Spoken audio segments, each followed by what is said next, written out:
महाराष्ट्र सध्या निवडणुकांच्या मोडमध्ये आहे। म्हणजे महाराष्ट्रात सध्या निवडणुकांचं वारं जोरदार वाहत आहे। नगरपरिषदा आणि नगरपंचायतीच्या निवडणुकांच्या प्रचाराचा पारा सध्या चांगलाच वर आहे। निवडणुका स्थानिक स्वराज्य संस्थांच्या आहेत, त्यामुळे राज्य स्तरावरच्या देश पातळीवरच्या युत्या आघाड्या इथे सध्या तरी तशाच्या तशा लागू नाहीयेत। वेगवेगळे पॅनल्स आहेत, आघाड्या आहेत।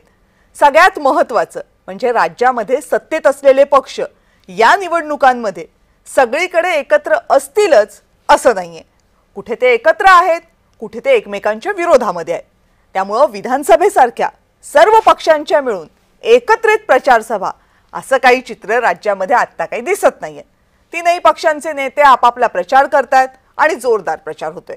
विरोधकांच्या मते किंवा हे प्रचार करत असताना विरोधात लढत असताना मैत्रीपूर्ण लढती असा एक गोंडस आणि गोड शब्द वापरला जातो, पण जमिनीवर मात्र कुठेही अशा मैत्रीपूर्ण लढती वगैरे काही नसते।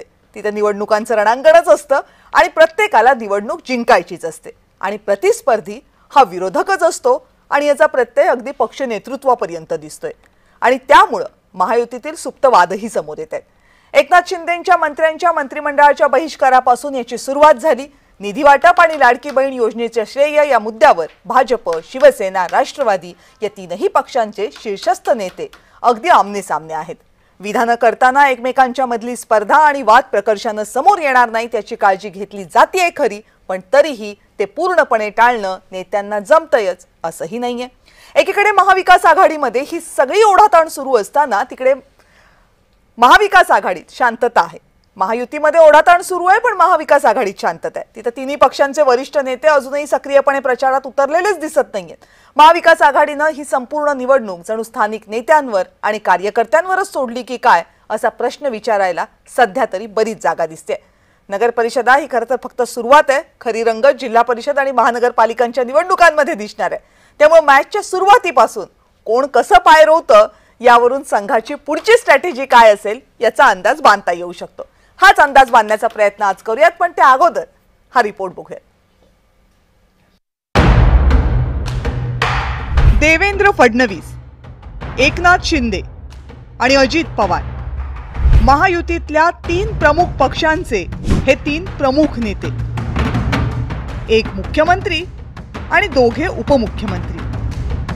एरवी या तिघांमध्ये तसा एकोपाच दिसतो, पण स्थानिक स्वराज्य संस्थांच्या निवडणुका घोषित झाल्यापासून हा एकोपा जणू काही तिघांनी सुद्धा थोड्या काळासाठी बाजूलाच ठेवून दिलाय।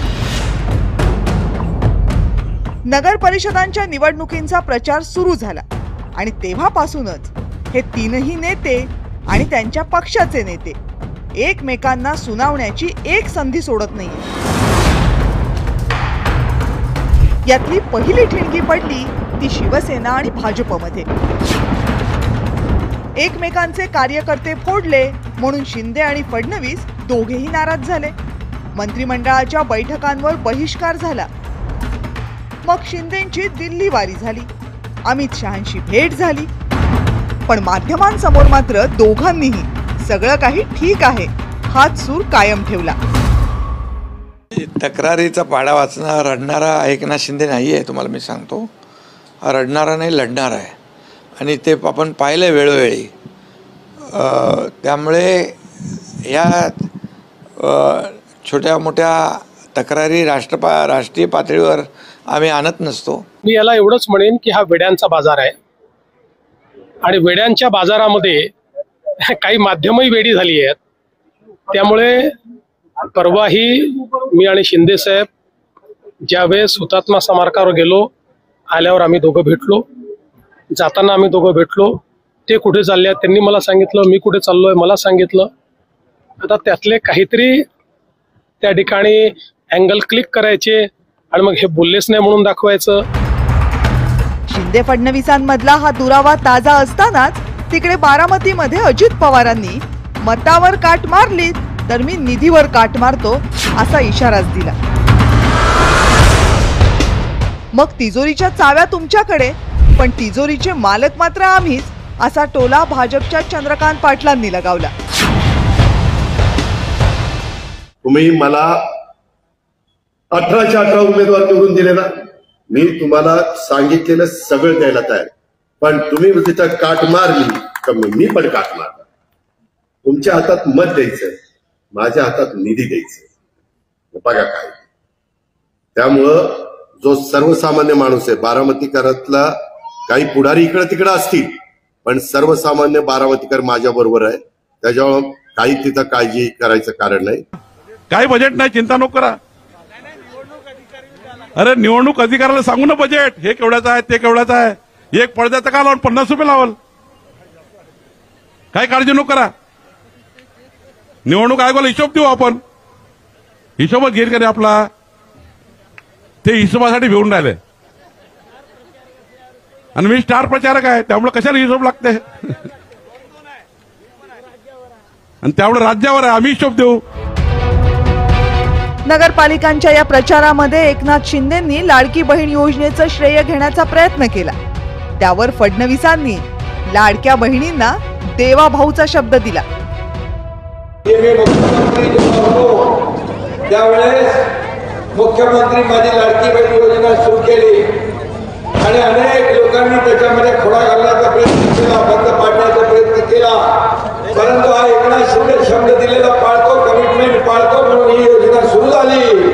आणि ही योजना कुणाचाही मायकाला लावला तरी बंद होणार नाही. तो जैसे ही हम लोग चुनकर आए, आपका आशीर्वाद मिला, तो हमारे विरोधियों ने कहना चालू किया कि अब तो ये चुनकर आ गए, अब तो लाडली बहन की योजना बंद करेंगे.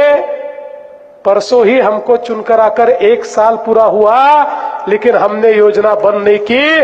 और मैं बहनों को बताना चाहता हूं, जब तक आपका देवा भाव मुख्यमंत्री है, कोई भी लाडली बहन के पैसे रोक नहीं सकता. वो आते ही रहेंगे, आते ही रहेंगे और आते ही रहेंगे. महायुतीमध्ये हे सगळं सुरू असताना तिकडे महाविकास आघाडीमध्येही फार काही एकी नाहीये.